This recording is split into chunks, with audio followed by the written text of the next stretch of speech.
there is no pain, there is none. I feel no pain, I feel no pain, I feel no pain, I feel none. There is no pain, there is no pain, there is no pain, there is none. I feel no pain, I feel no pain, I feel no pain, I feel none. You gotta go through pain, you gotta go through resistance. Let the pain make change, create a better existence. There's so much to gain, keep on being persistent. Don't end it in vain, stay strong, go the distance. There's no strong person with an easy pass. They'll tell you from the heart that the pain won't last. Even though it hurts, stick to your task. Tough times don't, but tough people last. Your heart's bigger than any pain. You make it through anything. You make it through any pain. You make it through rainy days. You make it through hurricanes. You make it to better days. Just know you can make the change, and one day you'll give thanks for those sleepless nights and the times when you were crying, couldn't get things right. Cause the lessons pain was teaching you about this life. Or like an arrow, put you back and send you forward in flight, you know. There is no pain, there is no pain, there is no pain, there is none. Hey, Alabama and Louisiana Bass Stations, I want to welcome my next special guest, Levi Thibodaux. Levi Thibodaux was the 2021 #1 angler at the Bassmaster Combine. And this is a guy you need to keep your eye on. So first of all, I want to welcome Levi, and I appreciate your time. Just tell us a little bit about the Combine. Yes, sir. Thank you for having me on. So, like I said, this is a guy you need to pay attention to, folks. First of all, like I said, he's probably, as far as Alabama Bass Station, probably off your radar. But let's just look at some of the accomplishments Levi's actually completed.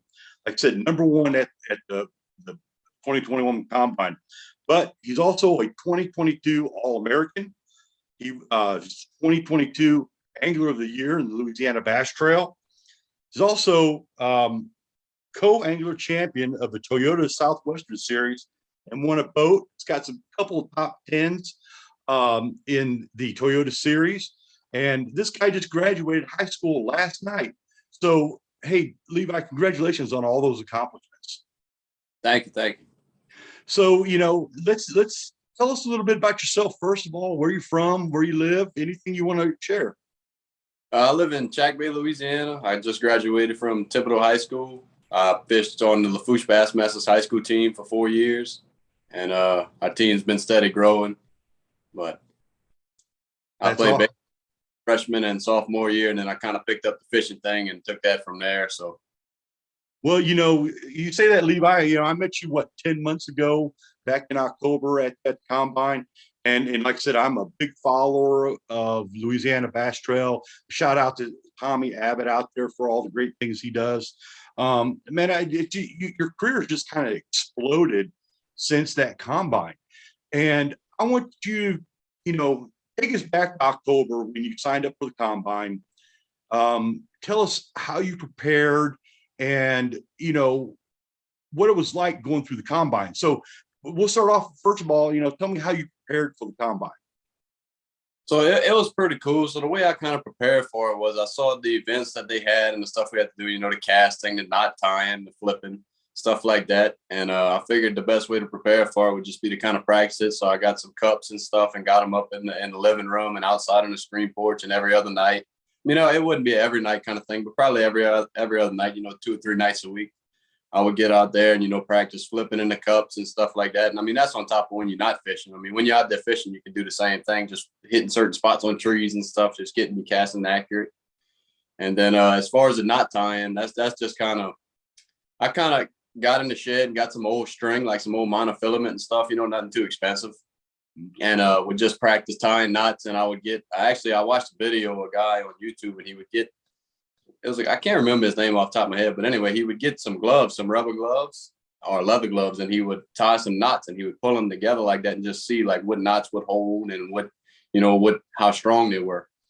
So I watched him doing that, and I kind of did the same thing and picked up on what he was doing, and I would just test the strengths on the knots and stuff like that. And then whatever one I felt was the strongest, I would just keep going with that one and try to get faster at tying it, because I was a component too. You had to be quick with it.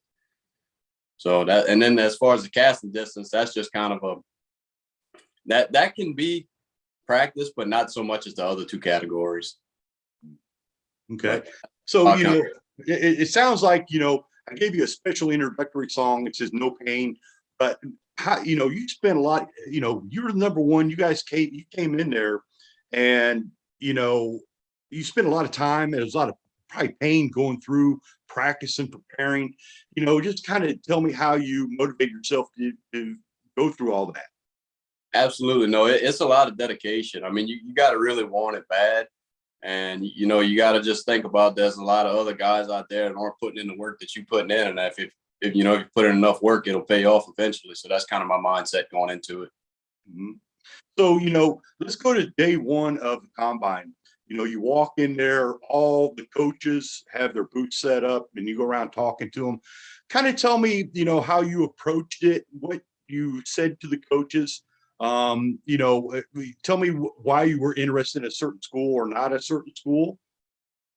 So it was pretty amazing. I mean, just walking in there and seeing all, like you said, all the booths and everything set up. And I mean, everybody's got kind of like pre-thoughts going in there of colleges that they've seen and big name colleges, your Bethels, your Montevellos, stuff like that. But then you got your smaller colleges that are growing and you see them in the ranks. But it's just for me, I didn't want to go somewhere where it was like, you just won on a team of 70 or 80 guys or stuff like that. I kind of wanted to go on like a smaller route.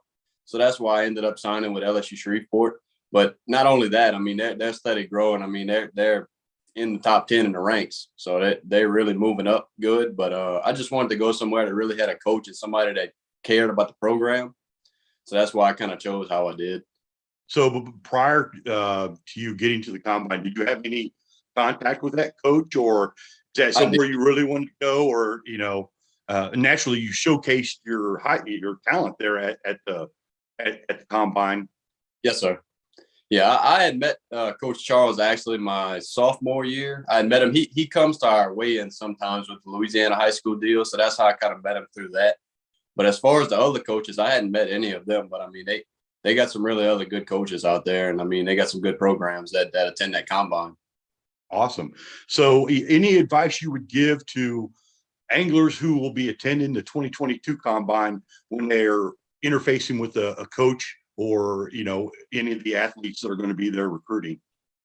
I mean, I would just be honest, showcase what you are and what you're about and talk to the coaches. I mean, there's so many different colleges there. I mean, you could spend all day talking to them.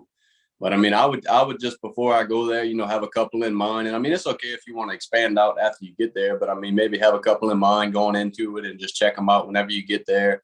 So, I mean, more than likely, they'll probably have, if they're a big fishing college, they'll have a representative at the event. Mm-hmm. So that's how I would kind of go into it. Okay. So now let's talk about the events. Is there, we'll walk through each event, but let's start with which, I guess, the biggest event that maybe was the biggest challenge for you. What was the biggest event that was a challenge for you? It was probably the knot tying, just because of the how quick you had to tie the knot. Because I'm used to so you got to tie 1 leader knot and 1 line to hook knot in 3 minutes, I believe it was. So, I mean, it's hard, especially if you used to tying like an FG knot or something like that on the line-to-line knot, that takes a little while. I mean, it's a good knot, but it takes a little while. And then knowing you got to tie that one and another one within 3 minutes, you got to kind of change up, your strategies that you're thinking of doing just because of how fast. Absolutely. Then they take that knot and they put it on the Berkeley line tester. And yes, if it breaks before the pound test, you don't get the points. So if it breaks off, it doesn't count. But if the knot stays there and the string breaks, then it's a perfect score. Yeah. So so tell me about the accuracy casting. What would you recommendations for anglers that would for the accuracy part?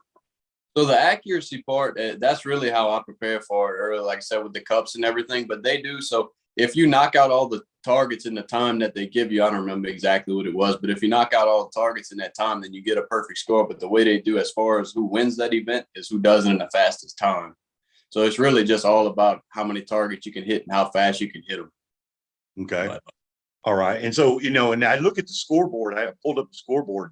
And, really the difference maker in this whole process was that long cast.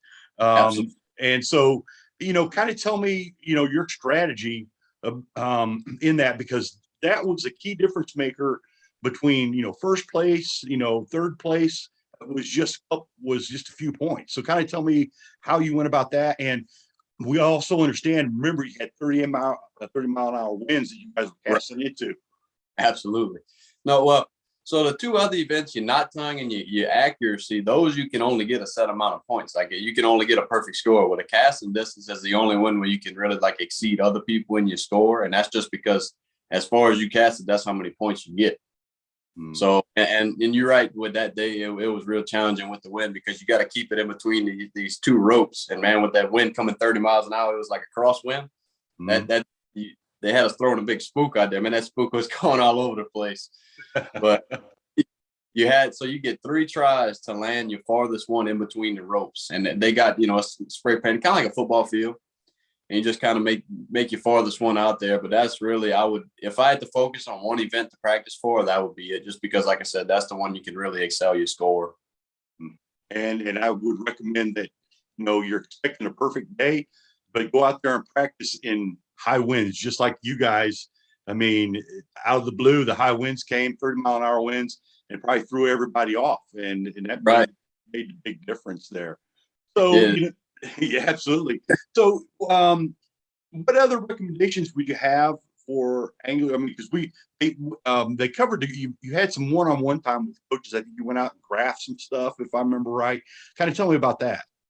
Well, we were supposed to go out there and had a couple pros out there, and they were supposed to send us out for a little while and kind of pick our brains about electronics and stuff like that, and just give us a little time on the water. But it was so hard, man, with that wind. I mean, that wind was blowing at least 30 every day that we were there, and it was tough. We couldn't really get out in the water because the wind was kind of blowing like across the lake, almost straight into the little launch ramp that we was in. So it wasn't safe to go out there, so we just kind of ended up not doing that. But I think this year, if the weather's kind of a little more stable, that's probably an avenue that they'll go down. Okay, so as far as your recommendations for the combine, well, naturally, I mean, you did terrific. I mean, you outstanding showcase. Would you recommend the combine to other anglers? And then because I mean, you probably had other colleges you were looking at, and you just kind of settled on that. So, I just want you to get your perspective on how massive it really was, and tell everybody, all the opportunities.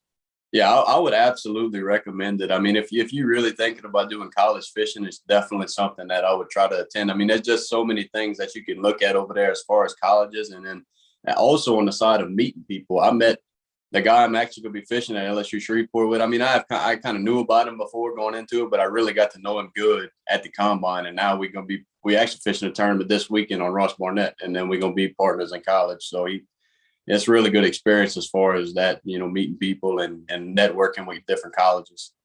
That's awesome, Levi. So, let me ask you this. I mean, in the combine portion of it. So what's next for Levi Thibodaux? What's your future looking like? I mean, I know you're going to LSU Shreveport. What's your plans? So we got a couple as far as like high school tournaments. We got 5 or 6 left just through this summer. We got a couple with we fished Mississippi too a little bit. They're high school bass, so we got a couple for them left, and we got a couple national championships left this summer. And then the first college tournament is going to be the first one that we're going to be eligible for is going to be in October on Lake Darnell. So that's going to be. And I'm kind of just going to do the college thing, hopefully for 4 years, and then we'll just see how it goes from there. I'd like to do it professionally, but everybody would. So we'll just see if it works out. But well, you're off to a good start, especially, I mean, you're showing some of those old men there on the MLF Toyota Series. I mean, if you're winning boats and having top 10s, man, you're doing an awesome job. So, Levi, I just want to thank you for your time, and I want to congratulate you on all your success this year. It's just been amazing to watch you. And I'm sure all the anglers out there that watch this video will appreciate your insight that you provided them for the 2022 Combine. Yes, sir. Thank you for having me on again.